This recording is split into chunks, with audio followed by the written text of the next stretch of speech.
Assalamualaikum warahmatullahi wabarakatuh. Hello everyone.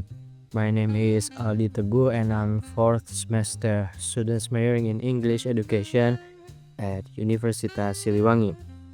In this video, I will reflect on my learning experience in the critical discourse analysis course with a focus on how I develop an original understanding of language and power through this class.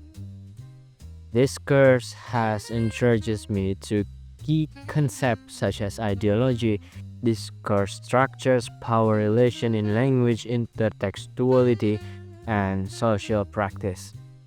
CDA is very important because it enables us to critically analyze how language reflects and shapes power and how certain ideology are naturalized through everyday communication.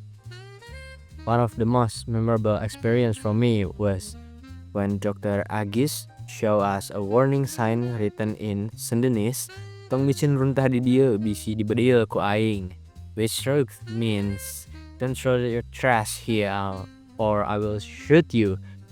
Even though it was informal and aggressive, this sign effectively convey authority and discourage people from littering. From this, I began to understand how language can construct power even without formal authority.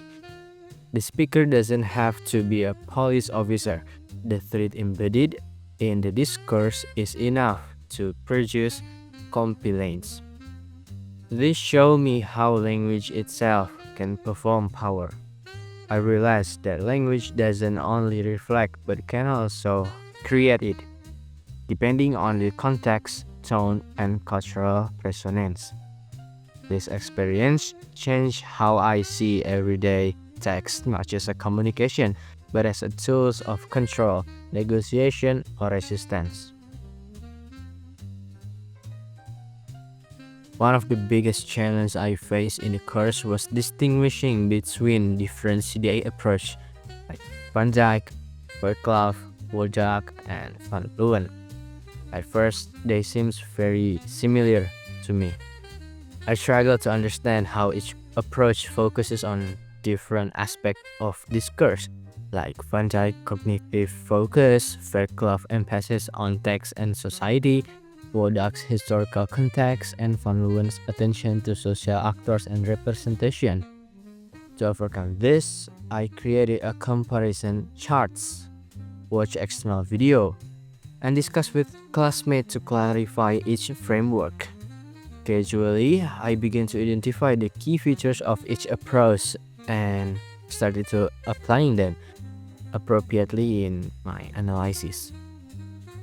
This process helped me strengthen my critical thinking and gave me a more structured way to analyze text with originality.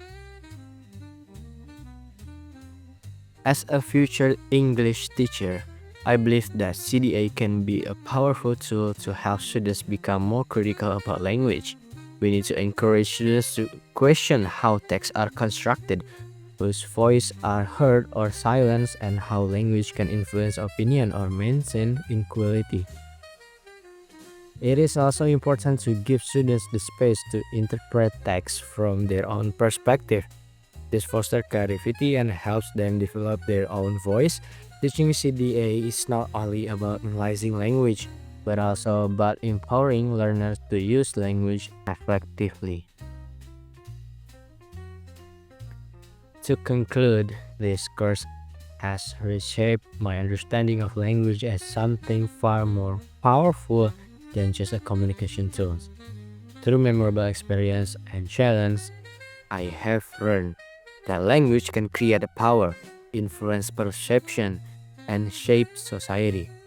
Most importantly, I have learned that bringing originality into analysis by connecting theory to local context or tackling confusion with creativity is what makes critical discourse analysis truly meaningful. Thank you.